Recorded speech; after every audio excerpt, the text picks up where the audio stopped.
नमस्कार, zero our मध्ये आपलं स्वागत। निवडणूक संपली, पण फक्त महाराष्ट्रात। देशात अजूनही 2 टप्पे उरले आहेत आणि त्यामुळे आचारसंहिता आपल्यालाही लागू आहे। आजची मोठी बातमी ही की राज्य सरकारनं निवडणूक आयोगाला एक पत्र लिहिलंय। महाराष्ट्राची आचारसंहिता शिथिल करावी अशी मागणी या पत्रात केली आहे। आचारसंहिता शिथिल व्हावी या मागचे कारण आहे राज्यातील दुष्काळ। आजच्या भागाची सुरुवात करूयात याच आसमानी संकटाच्या बातमीनं। महाराष्ट्रातील अनेक भागांमध्ये, खास मराठवाडा आणि उत्तर महाराष्ट्रात पाणी टंचाईचं संकट गहन होत चाललंय। मराठवाड्यातील एकही शहर उरलं नसेल जिथं पाणी टंचाईचं संकट नसेल। मराठवाड्यातील अनेक भागांमध्ये नजर जाईल तिथवर फक्त आणि फक्त कोरडेपणा पुरून उरलाय। विहिरींनी तळ गाठलाय, बोरवेल मधलं कोरड्यात पडल्यात, नदी पात्रांमध्ये मैदानं झाली आहे। रात्र रात्र जागून पहाटे किंवा भल्या सकाळी टँकर येईल या आशेनं आणि तांबरल्या डोळ्यांनी जथ्थेच्या जथ्थे गावांच्या वेशीवर बसलेले दिसतायत। मराठवाड्यातील प्रत्येक तालुक्यात टँकर सुरू झालेत। गावागावात आणि वाड्या वस्त्यांमध्ये पाण्याच्या थेंबासाठी माणसं आसुसलेली असताना ही वेदना प्रत्येक गोठ्यापर्यंत पोहोचली। जनावरांना ना पुरेसा चारा आहे ना प्यायला पुरेसं पाणी। त्यामुळे दुष्काळाची झळ सोसणाऱ्या जनावरांची पोटं खपाटीला गेली आहेत। म्हणूनच जनावरांना जगवायचं कसं हे प्रश्नचिन्ह डोक्यावर घेऊन शेतकरी जनावरांच्या बाजारात त्याचं उत्तर शोधतायत। याच कोरड्या दुष्काळानं सर्वसामान्यांसमोर जीवन मरणाचा प्रश्न असतानाच अनेक उत्पादनांवरही परिणाम झालाय। चारा छावण्यांवरून राजकारण सुरू झालंय। अगदी ग्राउंडवरून एबीपी माझाच्या प्रतिनिधींच्या माध्यमातून ही भीषण परिस्थिती आम्ही तुमच्या समोर आजच्या झिरो आवर मध्ये मांडणार आहोत। पण सुरुवात करूयात पहिल्या प्रश्नानं आणि त्यासाठी जाऊया आपल्या पोल सेंटरला। आजचा आपला पहिला प्रश्न, तुम्हाला तुमच्या भागात पाणी टंचाई जाणवत आहे का? तुम्हाला सांगायचं होतं होय किंवा नाही।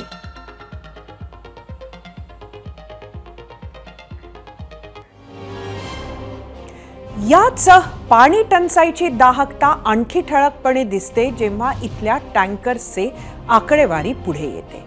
आज घडीला एकट्या मराठवाड्यात किती टँकर्सद्वारे पाणी पुरवठा सुरू आहे त्याचीच आकडेवारी पाहण्यासाठी जाऊयात आपल्या मीडिया सेंटरला। ही आहे फक्त मराठवाड्यातल्या पाणी टँकर्सचा हा आकडा। 698 छत्रपती संभाजीनगर इथे टँकर, जालनाला 495, बीडमध्ये 434 टँकर्स तहान भागवत आहेत, तर धाराशिवमध्ये 134, लातूरमध्ये 34, नांदेडमध्ये 21, परभणीमध्ये 14, हिंगोलीमध्ये 7, एकूण 1837 टँकर्स मराठवाड्याची तहान भागवत आहेत असे आकडे आपल्याला दिसत आहेत।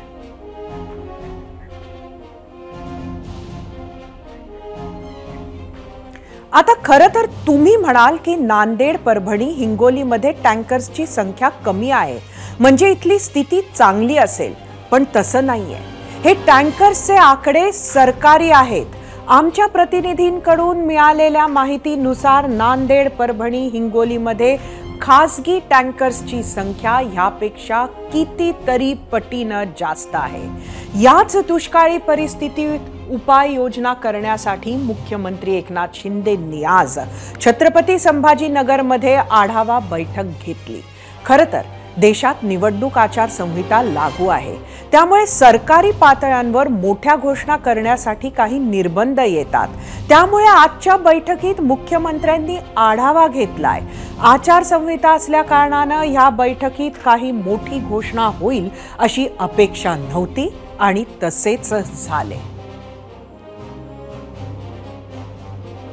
पिण्याचं पाणी पाण्याचे पिण्याच्या टँकर आणि जनावरांना पिण्याचं पाणी आणि चारा या बाबतीमध्ये कुठंही काही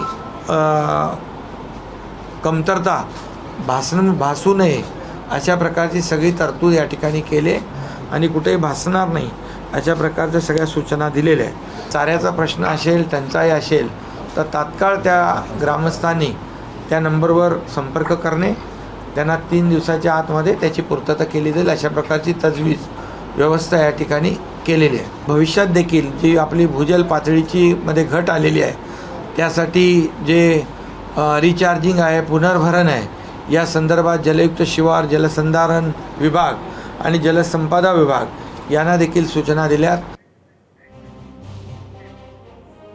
पण या बैठकीची चर्चा दुसऱ्याच कारणासाठी जास्त झाली, ते म्हणजे मुख्यमंत्र्यांच्या आढावा बैठकीत पालकमंत्र्यांची गैरहजेरी.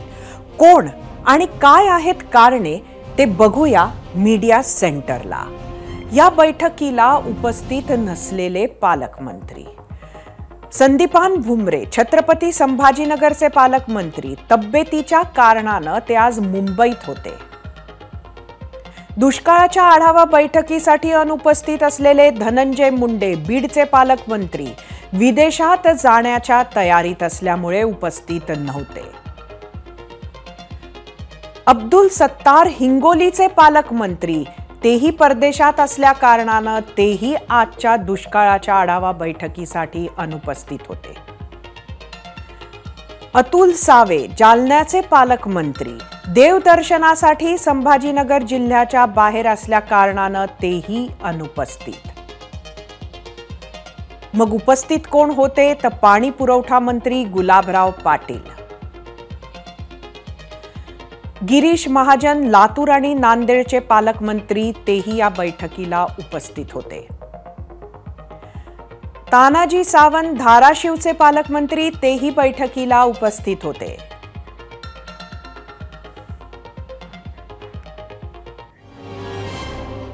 खरं तर आचारसंहिता लागू होण्याआधी जाहीर झालेली कामं करण्यास किंवा मदत देण्यात कोणतीही अडचण नसते, पण नव्यानं काही गावांचा किंवा मदतीचा समावेश करायला निवडणूक आयोगाची परवानगी घ्यावी लागते. म्हणूनच विरोधी पक्षनेते अंबादास दानवेंनी निवडणूक आचारसंहितेतून सूट मिळावी, जेणेकरून पाणी टंचाई प्रश्नावर मदतीला वेग येईल अशी मागणी केली होती. सरकारनंही आज हीच मागणी राज्य निवडणूक आयोगाला केली. इतकंच नाही तर राज्याचे मुख्य सचिवांनी निवडणूक आयुक्तांना पत्र लिहिल्यानंतर निवडणूक आयोगानं हा प्रस्ताव केंद्रीय निवडणूक आयोगाकडे पाठवलेला आहे. उद्या दुपारपर्यंत या संदर्भातला निर्णय येण्याची शक्यता आहे. याकडे आपलं लक्ष असेलच. मात्र आता जाऊयात नंदुरबारमध्ये. तिकडे सातपुड्याच्या दुर्गम भागातही दुष्काळाचे सावट गडद होताना दिसते. नंदुरबार जिल्ह्यातील अतिदुर्गम समजल्या जाणाऱ्या बोदला गाव सध्या भीषण पाणी टंचाईचा सामना करत आहे. 1 हंडा पाण्यासाठी आदिवासी महिलांना डोंगराळ भागातून 2 ते 3 किलोमीटरची पायपीट करावी लागते. 1500 लोकसंख्येच्या या गावात 20 ते 25 विहिरी आणि हातपंप आहेत.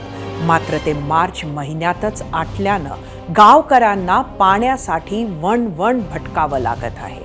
गावात एकमेव हातपंप सुरू आहे, त्यावर 300 कुटुंबियांची तहान भागवली जाते. आपल्या लहान लेकरांना हाताशी घेऊन या आदिवासी महिला पायपीट करून या हातपंपावर पाणी भरण्यासाठी येतात.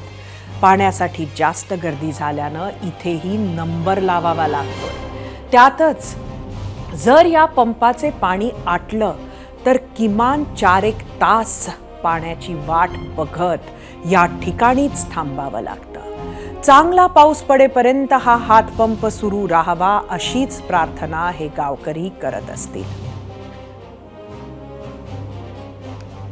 2-3 किलोमीटर चालत जावं लागतं आणि पाणी आणावं लागतं.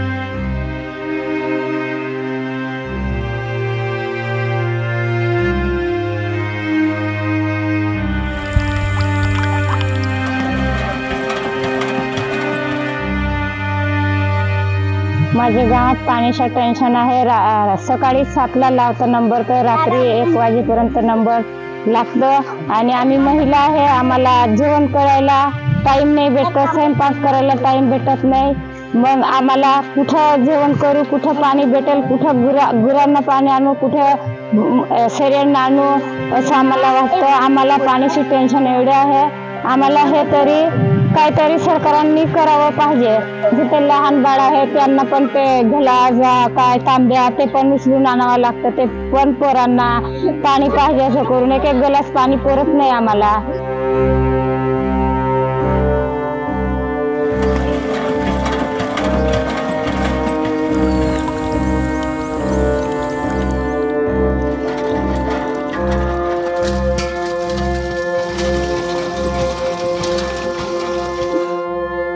विहीर खोदलेले आहे, विहिरीत पण पाणी नाही आहे। 20 हेडपंप आहे, त्याच्यात पण बाकीच्या हेडपंपांना पाणी नाही आहे। एकच हेडपंप मध्ये पाणी आहे। ते सकाळचा नंबर लावता, मग ते भरता पाणी आटून जातं, मग बसावं लागतं। मग ते बसून तिथं पंपात थोडंफार पाणी आलं का ले काढायला लागतं। मग ते भरलं का ते चाललं गेले का दुसरा नंबर लावता, मग तसं नंबर लावता पूर्ण दिवस निघून जाता, बाकी भरताय असं होऊन जात आहे। मग ते पायी यावं लागतं 2 किलोमीटर 3 किलोमीटर असं। मराठवाड्यात पाणी टंचाईसोबत जनावरांच्या चाऱ्याचा प्रश्नही दिवसेंदिवस बिकट होताना दिसतोय। चाऱ्याची टंचाई झाल्यामुळे भाव वाढीच्या संकटाला पशुपालकांना सामोरे जावं लागत आहे। कडबा, हिरवा चारा तसेच सरकी पेंडीचे भावही 300 ते 400 रुपयांनी वाढले आहेत। त्यामुळे जनावरं जगवायची कशी हा प्रश्न पशुपालकांसमोर पडलाय। चारा टंचाई आणि दरवाढीच्या परिस्थितीचा आमचे प्रतिनिधी पंकज क्षीरसागर यांनी आढावा घेतलाय, त्यावर एक नजर टाकूयात।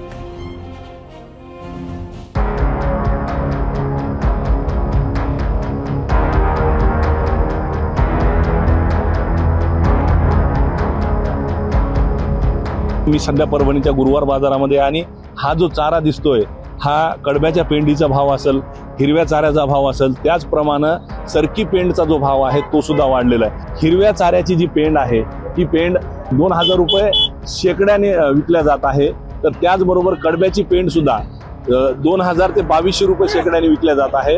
हेच भाव जे आहेत ते आपण बघितलं तर 1500-1600 रुपयांवर होते, ते आता भाव 2000वर गेलेले आहेत। दुसरीकडे जर बघितलं तर सरकी पेंड जी लागती जनावरांसाठी दुभत्या, तिचे भाव सुद्धा 2900 रुपये क्विंटल होते, मात्र ते भाव सुद्धा आता 400 रुपयानं वाढलेत आणि आता 3300 रुपये क्विंटलनं सरकी पेंड विकल्या जात आहे। आणि यामुळेच कुठंतरी आता जनावरं आपले जगवायचे कसे हा प्रश्न पशुपालकांमध्ये आहे। आणि मान्सून जरी वेळेत येणार असलं, जरी सांगितलं असलं तरी पाऊस केव्हा पडेल आणि त्यानंतर चाऱ्याची जी काही आहे वाढ ती केव्हा होईल, चारा उपलब्ध केव्हा होईल हा प्रश्न आहे। त्यामुळेच आता पशुपालकांमध्ये चिंतेचं वातावरण पाहायला मिळत आहे। कॅमेरा पर्सन विशालसह पंकज क्षीरसागर, एबीपी माझा, परभणी। अहमदनगर मुळातच दुष्काळी भाग अशी ओळख, त्यात उन्हाचा पारा काही केल्या खाली येत नाहीये, म्हणून पाणी टंचाई वाढलीये, पिकं जळतायत, माणसांची तहान भागत नाहीये, तिथे जनावरांची काय अवस्था म्हणावी। शेतीला जोडधंदा म्हणून दुग्ध व्यवसाय करणारा शेतकरीही अंगाची काहिली करणाऱ्या या झळांपुढे हतबल झालाय। दक्षिण अहमदनगरच्या गुंडे गावात दररोज जवळपास 10,000 लिटरपेक्षा जास्त दूध संकलन व्हायचं, पण सध्या त्यात 30% अधिक घट झाली आहे। यामुळे दुग्ध व्यवसाय करणारा शेतकरी संकटात सापडलाय। आपण जगायचं कसं आणि जनावरं जगवायची कशी हा प्रश्न सध्या शेतकरी राजा विचारतोय। साधारणतः 80 ते 90 गाय आहेत। डोंगराला चारायला असतात, पाण्यात सोय नाही, चाऱ्याची सोय नाही, पण चाललंय तसंच। दुष्काळ म्हणजे खूपच बेकार आहे यावर्षी, अशी परिस्थितीच नव्हती कधी, इतकं कठीण चाललंय। शासनाकडे मागणी आहे की चारा पाणी उपलब्ध व्हावं। दुष्काळी परिस्थितीमध्ये शेतकऱ्यांना एकीकडं स्वतःलाच प्यायला पाणी नाही, शासकीय टँकरनी सगळीकडे पाण्याचा पुरवठा होतोय, आणि दुसरीकडे जनावरांसाठी पाणी विकत घ्यावं लागतं, कारण शासन जनावरांना पाणी देत नाही। शासनानं डिक्लेअर केलं की जिल्ह्यामध्ये खूप मोठ्या प्रमाणात चारा अजून 2 महिने पुरेल एवढा चारा आहे, परंतु इथं मात्र परिस्थिती वेगळी आहे। गेल्या 3 महिन्यापासून चारा शेतकरी विकत आणतोय। आज गुंडेगावची परिस्थिती जर पाहिली तर अतिशय प्रचंड हालाखीची झालेली आहे. कुठल्याही विहीरला बोरला या ठिकाणी एकही थेंब पाणी राहिलेलं नाही. आज शेतकऱ्याच्या बाबतीत जर विचार केला तर आज जे गुंडेगावचं कलेक्शन हे जवळजवळ 10,000 लिटर पर्यंत होतं, तर आज ते पूर्ण कलेक्शन घटत अक्षरशः 7-7.5 हजारावरती आलेलं आहे. पशुखाद्याचेही दर प्रचंड वाढलेले आहेत. सोलापूर जिल्ह्यात जिथं पिण्याच्या पाण्याची अडचण आहे तिथे शेतकरी फळबाग वाचवण्यासाठी केविलवाडी धडपड करताना दिसत आहे. दक्षिण सोलापूर तालुक्यातला मंद्रुप गावात शेतकऱ्यांवर पाणी विकत घेण्याची वेळ आली आहे. मंद्रुप गावात कुंभार भावंडांची 15 एकर शेती आहे, ज्यामध्ये जवळपास 10 वर्षांपूर्वी लिंबू बाग लावली होती. लिंबाचे हेच 1200 झाडं वाचवण्यासाठी दिवसातून 2दा शेतीला टँकरनं पाणी द्यावं लागत आहे. पाणी टंचाईमुळे यावर्षी साधारण 15 लाखांचे उत्पन्न बुडाले असं कुंभार बंधू सांगतायत. शेती जगवण्यासाठी सुरू असलेली ही धडपड जाणून घेतली आहे आमचे प्रतिनिधी आफताब शेख यांनी.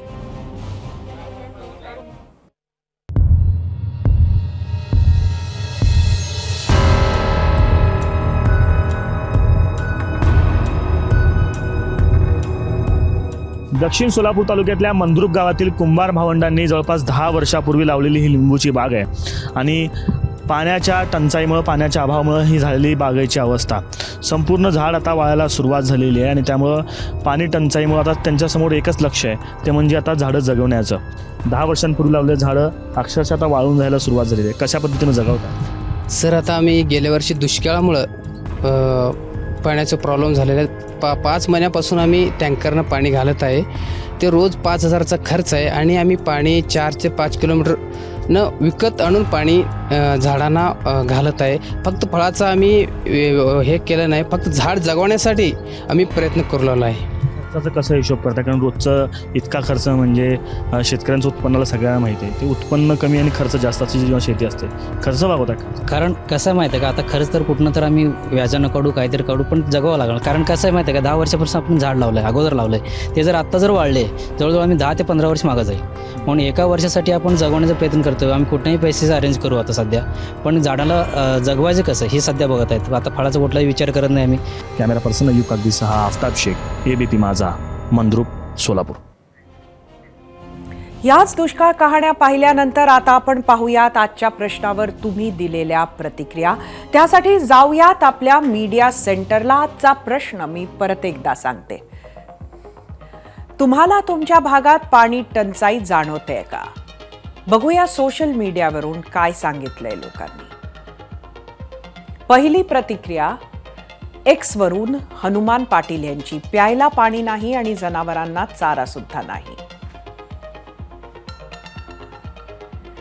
YouTube वरून दीपक शेळके. खूप पाणी टंचाई आहे, पण कोणताही नेता फिरकणार नाही, काही करणार नाही, फक्त घोषणांचा पाऊस मराठवाड्याला.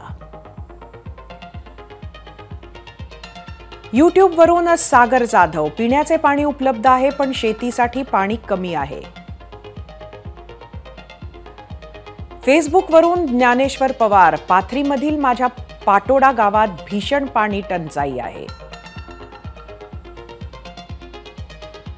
इंस्टाग्राम वरून अमेय साळकर. पाणी येतं ते पण अर्धा तास, बिल भरून सुद्धा पाणी नाही. आपल्यासोबत आहेत विधान परिषदेतील विरोधी पक्षनेते अंबादास दानवे, ज्यांनी सर्वप्रथम निवडणूक आचारसंहितेतून दिलासा मिळावा अशी मागणी केली होती. त्यांच्याशी चर्चा करूया. दानवेजी, आपलं स्वागत आहे झिरो आवर मध्ये. एकंदरीत आजची परिस्थिती आम्ही सुद्धा दाखवली, आपण सुद्धा सांगत आहात. मात्र आज संभाजीनगरमध्ये मुख्यमंत्र्यांनी बैठक घेतली दुष्काळाची. काय म्हणाल?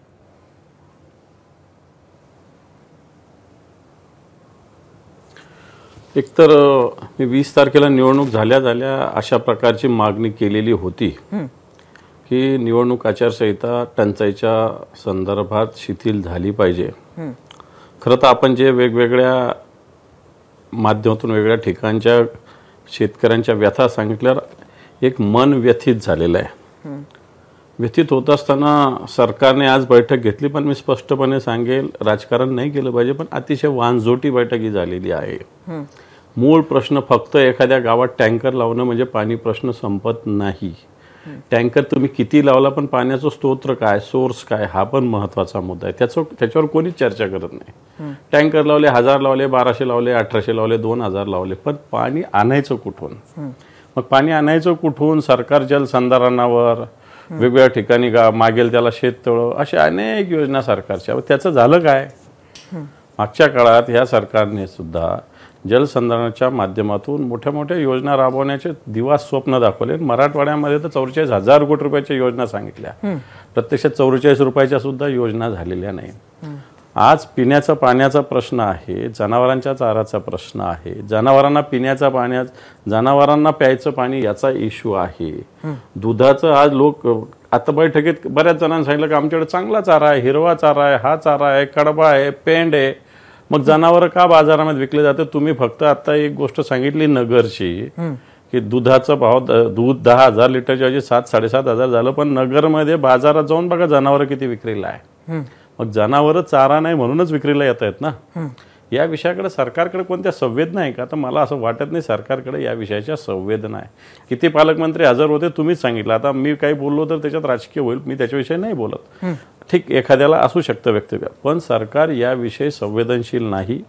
आज मराठवाडा असो, विदर्भ असो, मी म्हणेल पश्चिम महाराष्ट्र सुद्धा. मी मागच्या काळात निवडणुकीच्या आधी जेजुरी, कोरेगाव, सातारा भागात, पुण्याच्या भागात गेलो, तिथं त्या चारा छावणीची मागणी होती जानेवारीमध्ये. आज तर आता मे महिना आहे, शेवटच्या टप्प्यात आपण आहोत. अतिशय भयावह स्थिती आहे. आता तुम्ही म्हणाल याला काय केलं पाहिजे, तर या गोष्टी काही नवीन नसतात. मी आपल्याला एक मिनिट हा प्रश्न विचारते की आपली जी मागणी होती आचारसंहिता शिथिल करावी, तीच मागणी सरकारनं निवडणूक आयोगाकडे केलेली आहे. त्यामुळे आपण त्या बाबतीत तरी सॅटिस्फाईड आहात का?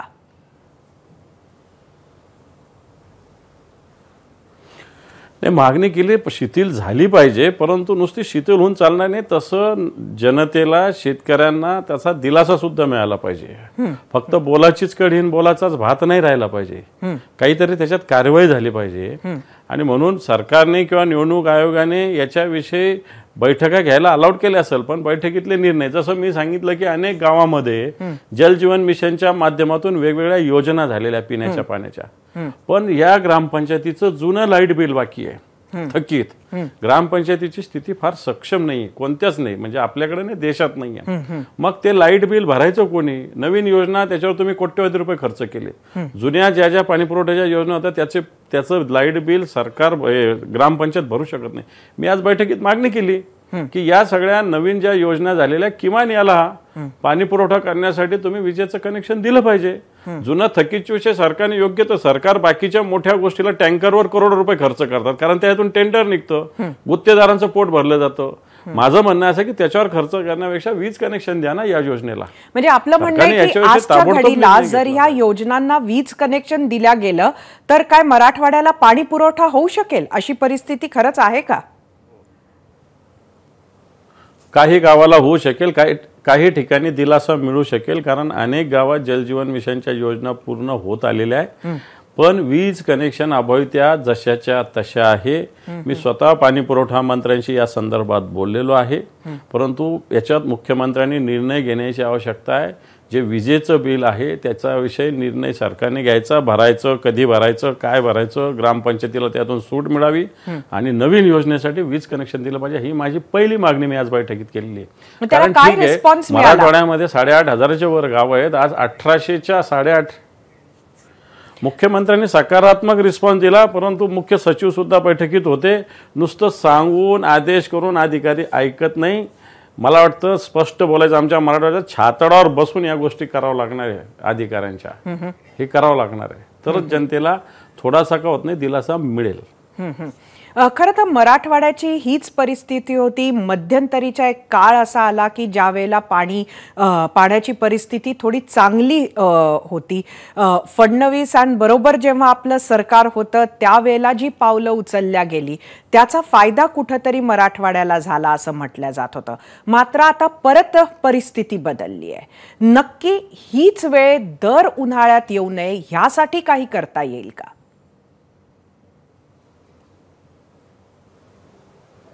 करता येईल ना. हे पहा, तुम्ही ज्या योजना केल्या आहे आता, एक तर तुम्ही वेगवेगळ्या योजना केल्या आहेत. आता जलसंधारण विभागाच्या खूप योजना आहे. शिवाराची योजना आहे, पाण्याच्या संदर्भात थांबवण्यासंदर्भात. वेगवेगळ्या ठिकाणी पाण्याचा एकही थेंब वाया गेला नाही पाहिजे, तर हे पाणी पुरू शकतं. परंतु या योजना गुत्तेदारांना पोचण्यासाठीच सरकार चालवतं, अशा प्रकारची स्थिती आहे. पण जलयुक्त शिवाराची योजना आपलं सरकार आल्यानंतर आपण बंद केलं, त्याचा फटका कुठेतरी मराठवाड्याला बसला असं म्हणायचं का? बिलकुल नाही. योजना बंद करण्याचा फटका बसणार नाही. या योजनेतून पाण्याची पातळी काय वाढली होती? खरं तर याची भूजल पातळी वाढली पाहिजे, हा बेसिक इश्यू. याच्यावर कोणी लक्ष देत नाही. वरून पाणी येणार नाही, पाणी खालून येऊ शकतं, लक्षात ठेवा. ते कधी येईल की तुम्ही एक एक थेंब जर अडवला तर. आणि म्हणून जर जलयुक्त शिवार होतं तर पाणी पातळी किती वाढली, ज्याला भूजल स्तर किती वाढला, तर वाढलेला नाही. आज 4.5 मीटरच्या वर जलस्तर, यावर्षी भूजल स्तर कमी झालेला आहे. मग तुम्ही योजना केल्या, या कुठे गेल्या? या योजना, या विभागाला एवढा पैसा दिला, एवढं सगळ्या गोष्टी आल्या, या कुठे गेल्या, हा माझा प्रश्न आहे. कारण माझं मत असं आहे की इस्रायल सारख्या देशामध्ये छोट्याशा पाण्याच्या सोर्समध्ये सुद्धा सगळ्या गोष्टी होतात. तर आपल्याकडे तर एवढे मोठे सोर्स आहे, तिथल्यापेक्षा तर चांगला पाऊस आहे. ठीक आहे, यावर्षी कमी पाऊस आलेला आहे, परंतु चांगला पाऊस आहे. त्यामुळं मला असं वाटतं याच्यामध्ये सरकार अपयशी ठरलेलं आहे. भूजल पातळी वाढली पाहिजे, त्याच्याकडे लक्ष दिलं पाहिजे. आता आणखी पुढे जाऊन मी सांगेल की बऱ्याच धरण कोरडे ठाक पडलेले आहे. त्याच्यामुळे याचा एक कॅपॅसिटी वाढवण्यासाठी गाळ काढण्याचा प्रोजेक्ट सुद्धा मोठ्या प्रमाणावर घ्यावा लागेल. ठीक आहे, काही गोष्टी वाईटातून चांगल्या, तर माझं असं मी सरकारला सजेस्ट केलं, वाईटातून चांगलं होत असताना या सगळ्या धरणातले छोट्या छोट्या प्रकल्पातले गाळ मोठ्या प्रमाणावर काढले पाहिजे. आज जायकवाडीमध्ये 81% 17%च्या 17-18% गाळ आहे जायकवाडीमध्ये. जायकवाडीची जी क्षमता आहे, नक्कीच खूप मोठा विषय दानवेजी आपण मांडलेला आहे. आणि खरं तर ह्याला दुर्दैव म्हटलं पाहिजे की जर इतका काळ ओसरून अजून सुद्धा गाळ काढण्याचं काम जर सुरू झालं नसेल, तर असो पाऊस यायच्या आधी, धरणं भरायला लागायच्या आधी जर सरकारनं हे काम पूर्ण केलं तर जसं आपण म्हणता तसा नक्कीच महाराष्ट्राचा खूप मोठा फायदा होईल. आपण 0 आवरमध्ये आलात आणि आमच्या प्रश्नांची उत्तरं दिली, त्यासाठी खूप खूप धन्यवाद. आणि आता वेळ झाली आहे आजच्या प्रश्नावरचा पोल रिझल्ट पाहण्याची. त्यासाठी जाऊया आपल्या पोल सेंटरला. आजचा आपला प्रश्न परत एकदा सांगते. तुम्हाला तुमच्या भागात पाणी टंचाई जाणवत आहे का? एकूण 52,000 मतं यूट्यूबवर. 80% होय म्हटलंय, 20% नाही. इंस्टाग्रामवर एकूण 4,000 मतं. 72% होय म्हटलंय, 28% नाही. फेसबुकवर एकूण 2,000 मतं.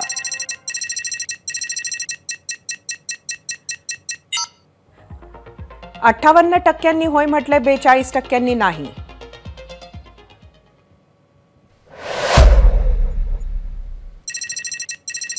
एक्सचा कौल काय सांगतोय बघूया. पाणी टंचाई जाणवणारे 67%, तर 33% पाणी टंचाई जाणवत नाहीये. असं एकही वर्ष जात नाही ज्यात महाराष्ट्र आणि दुष्काळाची चर्चा होत नाही. वर्षामागून वर्ष सरतात, पिढ्या बदलतात, राज्य चालवणारी सरकार बदलतात, पण बदलत नाही तो दुष्काळ. आता तुम्ही म्हणाल की दुष्काळ तर नैसर्गिक बाब आहे, त्यावर नियंत्रण कसं आणणार? तर तेही मान्य, पण दुष्काळाचं नियोजन करून त्याच्या झळा तरी कमी करता येतात. मात्र आपल्याकडे तेही होताना दिसत नाही. दरवर्षी दुष्काळी पॅकेजेस जाहीर होतात, योजनाही जाहीर होतात, मात्र पुढच्या वर्षीच्या दुष्काळासाठीचं नियोजन होताना दिसत नाही. दुष्काळामुळे मराठवाडा असा मेटाकुटीला आलेला असताना त्यातच काही ठिकाणी अवकाळी पावसानं शेतशिवारांचं चिखल आणि स्वप्नांची राख झाली आहे. त्यामुळे आचारसंहिता शिथिल करून दुष्काळानं होरपळलेल्या मराठवाड्याच्या वेदनेवर उपाय योजनांची फुंकर मारावी अशी मागणी आता केली जाते. आजच्या आढावा बैठकीत घोषणा झाल्यात, मदतही पोहोचेल, पण पुन्हा तोच प्रश्न, शाश्वत उपाय योजनांचं काय? कानठळ्या बसवणारे स्फोटाचे आवाज, आकाशात उंचच उंच उठणारे आगीचे लोळ, धुरानं काळवंडलेलं आकाश, जागोजागी पडलेला काचांचा खच, लोकांच्या किंचाळण्याचा आवाज. आज डोंबिवली पुन्हा एकदा हादरली आणि पुन्हा विलन ठरली MIDC.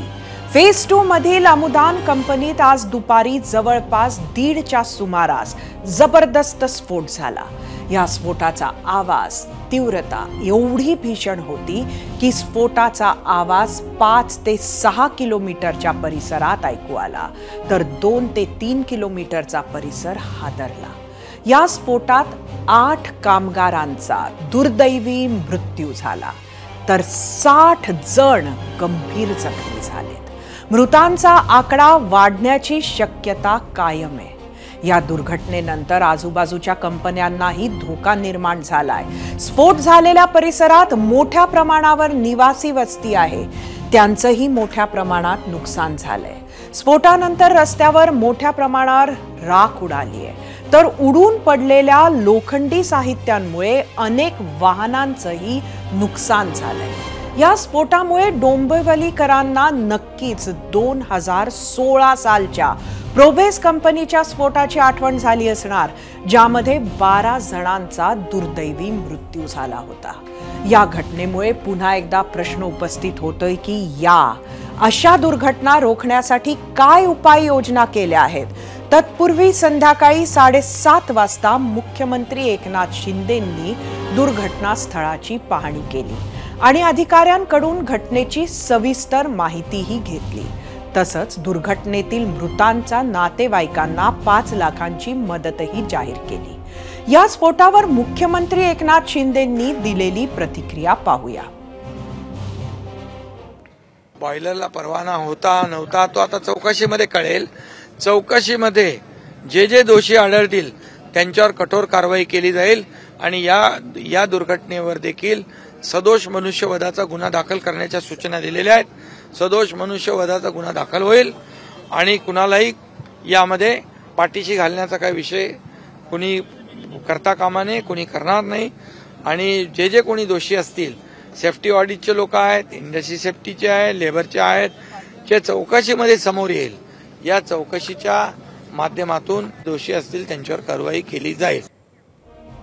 डोंबिवलीत आग लागण्याचे आणि स्फोट होण्याचे प्रकार अनेक वेळा घडले आहेत. या घटनेत अनेक कामगारांना जीव गमवावा लागला. मात्र यातून कंपनी व्यवस्थापनानं कोणताही धडा घेतलेला दिसत नाही. आणि या स्फोटावरच आम्ही तुम्हाला प्रश्न विचारला होता. तो प्रश्न पाहण्यासाठी जाऊया आपल्या पोल सेंटरवर. आजचा आपला दुसरा प्रश्न डोंबिवलीच्या या स्फोटावर MIDCमध्ये होणाऱ्या जीवघेण्या स्फोटांना कोण जबाबदार? कंपनी मालक, ढिसाळ प्रशासन की भ्रष्ट राजकारणी?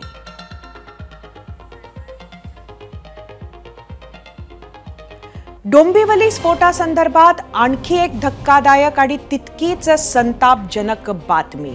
डोंबिवलीत स्फोट झालेल्या अमुदान केमिकल कंपनीनं बॉयलरसाठी कोणतीही परवानगी घेतली नव्हती अशी धक्कादायक माहिती समोर आली आहे. कामगार विभागानेच ही माहिती जाहीर केली आहे. स्फोट झालेल्या अमुदान केमिकल कंपनीत कोणतीही अधिकृत परवानगी न घेताच बॉयलर लावल्याचं उघड झालंय. त्यामुळे आता हा अनधिकृत बॉयलर कोणाच्या आशीर्वादानं सुरू होता असा सवाल उपस्थित झालाय.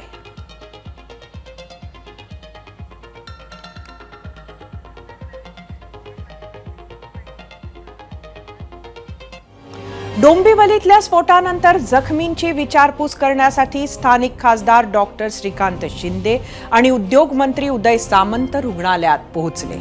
यावेळी त्यांनी उपचारांबाबत सूचनाही केल्या. तसंच दुर्घटनास्थळाची पाहणी सुद्धा केली. तर वनमंत्री सुधीर मुनगंटीवार यांनी देखील दोषींवर कारवाईचं आश्वासन दिलं. प्राथमिक माहिती घेतल्यानंतर बॉयलरचा स्फोट झाला अशा पद्धतीची माहिती आहे. मी स्वतः त्या स्पॉटवर जाऊन आलेलो आहे. आणि दुसरी महत्वाची गोष्ट म्हणजे ह्याच्यावर तात्पुरतं सोल्युशन काढून उपयोगाचं नाही आणि महत्वाची गोष्ट की इथल्या ज्या केमिकल फॅक्टरी शिफ्ट करायच्या आहेत त्याचा देखील धोरणात्मक निर्णय झालेला आहे. जे जखमी आहेत त्यांचा खर्च करण्याची घोषणा देखील आदरणीय मुख्यमंत्री मोदी यांनी केलेली आहे. जर अशा घटना घडत राहिल्या तर जीवितहानी होत राहील आणि लोकांना नुकसान जे आहे ते होत राहील. तर ह्या केमिकल झोन बदलून जे आहे ते इंजिनिअरिंग झोन इथे कसं करता येईल, हायली हेझार्डस कंपनी जे आहे ते बाहेर शहराच्या कशा जाता येईल त्याच्यासाठी आमचा पूर्णपणे प्रयत्न आहे. डोंबिवलीच्याही घटनेची चौकशी करून यामध्ये जर दोषी असेल, ही मानवनिर्मित दुर्दैवी घटना असेल तर निश्चितपणे कारवाई होईल आणि यापुढे अशा पद्धतीच्या घटना होऊ नये यासाठी एक SOP हा राज्याच्या वतीने केला जाईल. सरकारकडून दोषींवर कारवाईचं आश्वासन मिळत असताना राष्ट्रवादी काँग्रेस शरदचंद्र पवार पक्षाचे आमदार जितेंद्र आव्हाडांनी या स्फोटावरून थेट सरकारवरच निशाणा साधला. पाहूयात. डोंबिवलीतली मागच्या काही वर्षातली ही तिसरी घटना आहे. आग लागते, स्फोट होतात, माणसं मरतात, 2 दिवस बातम्या चालतात, पण ह्याच्यावरती कायमची उपाययोजना शोधण्याचं काम MIDCने केलंय का? कोणाला जबाबदार धरलंय का? फायर फायटिंगचं ऑडिट केलंय का? हे सत्ताधाऱ्यांचा जो आशीर्वाद आहे ना, हे असल्या गोष्टींना तो जरा कमी करा. चंदा दो धंदा लो, 20% पोचवली मंत्रालयात की झालं आपलं काम. हे 20% की सरकार आहे, 20% की इलेक्टोरल बॉन्ड्स मध्ये 20% की सरकार. केवळ डोंबिवलीच नाही तर इतरही MIDCमध्ये घडणाऱ्या दुर्घटनांमुळे स्फोटक, गॅस चेंबर अशी MIDCची ओळख निर्माण होऊ लागली आहे. गेल्या 9 वर्षात MIDCमध्ये घडलेल्या अशाच काही भीषण दुर्घटना पाहण्यासाठी जाऊया आपल्या मीडिया सेंटरवर. MIDC परिसरांमध्ये वेगवेगळ्या ठिकाणी वेगवेगळ्या दुर्घटना होताना आपल्याला दिसतात आणि त्या पाठीमागची कारणं काय आहेत यावरच आजचा आपला प्रश्न होता.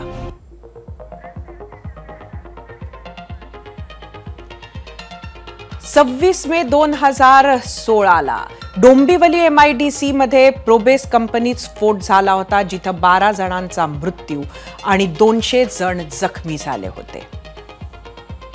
18 फेब्रुवारी 2020 डोंबिवली MIDCमध्येच मेट्रोपॉलिटन एक्सिकेम कंपनीला आग लागली होती. 9 मार्च 2023 याच डोंबिवली MIDCत प्राज टेक्सटाईल कंपनी, रॅमसन कंपनीला आग लागली होती. तर 15 मार्च 2024 याच वर्षी मार्च महिन्यात Dombivli MIDC galaxy chemical and pharmaceutical company केमिकलच्या स्फोटात एकाचा मृत्यू झाला होता. 5 जुलै 2019 अंबरनाथ MIDC प्रिशिया केमिकल कंपनीत आग लागली होती. आगीत अनेक कामगार जखमी झाले होते. 11 मार्च 2021 अंबरनाथच्या MIDCत RK1 बिस्किट कंपनीला आग लागली होती. 10 जून 2023 अंबरनाथ MIDC ब्लूजेट हेल्थकेअर लिमिटेड कारखान्यात स्फोट झाला होता, ज्यात एका कामगाराचा मृत्यू आणि 5 कामगार जखमी झाले होते. 18 जानेवारी 2024 बदलापूर खरवई VK केमिकल कंपनीत स्फोट होऊन एका कामगाराचा मृत्यू तर 4 कामगार जखमी होते.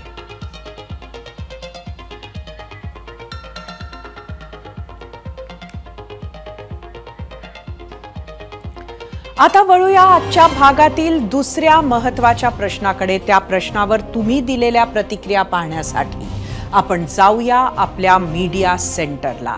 आजचा आपला प्रश्न परत एकदा सांगते. MIDCमध्ये होणाऱ्या जीवघेण्या स्फोटांना कोण जबाबदार आहे? आम्ही तुम्हाला 3 पर्याय दिले होते. कंपनी मालक की ढिसाळ प्रशासन की भ्रष्ट राजकारण?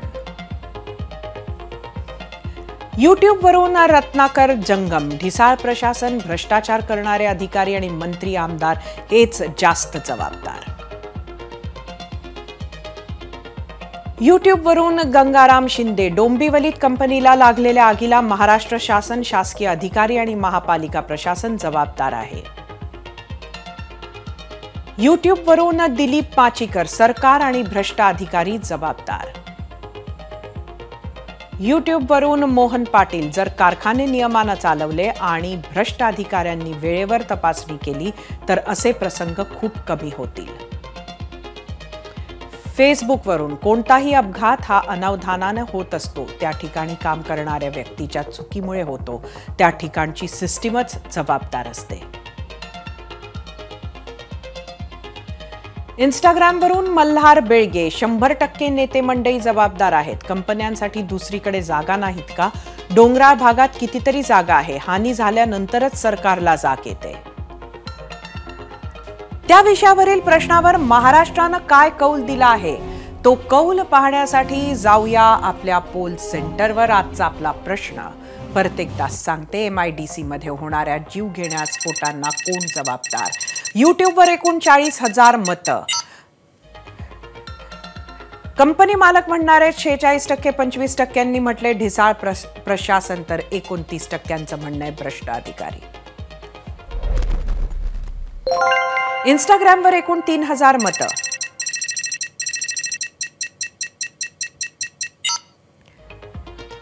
%48 कंपनी मालक, 22% ढिसाळ प्रशासन, तर 30% म्हटलंय भ्रष्ट अधिकारी.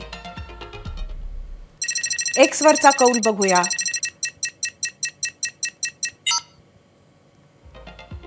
%26 म्हटलंय कंपनी मालक, 30% ढिसाळ प्रशासन, तर 44% भ्रष्ट अधिकारी.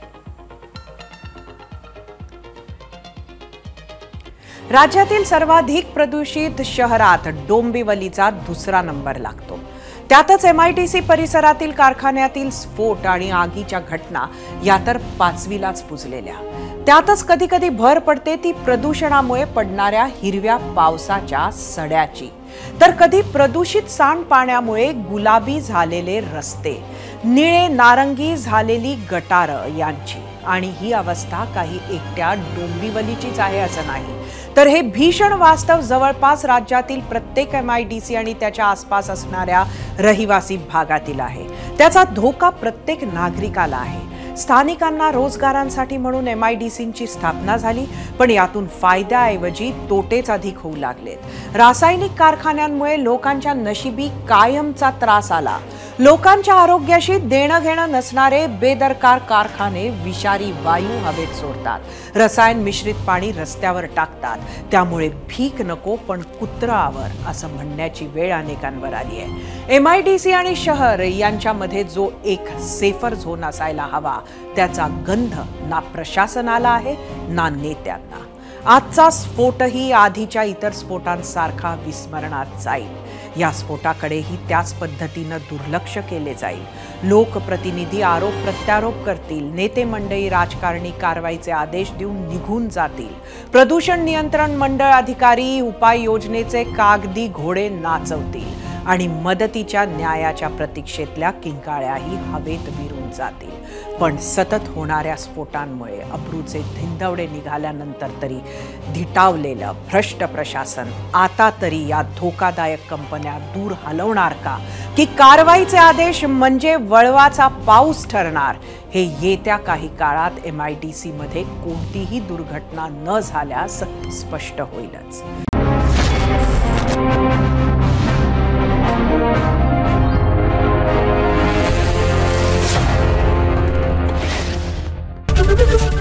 ABP माझा, उघडा डोळे बघा नीट.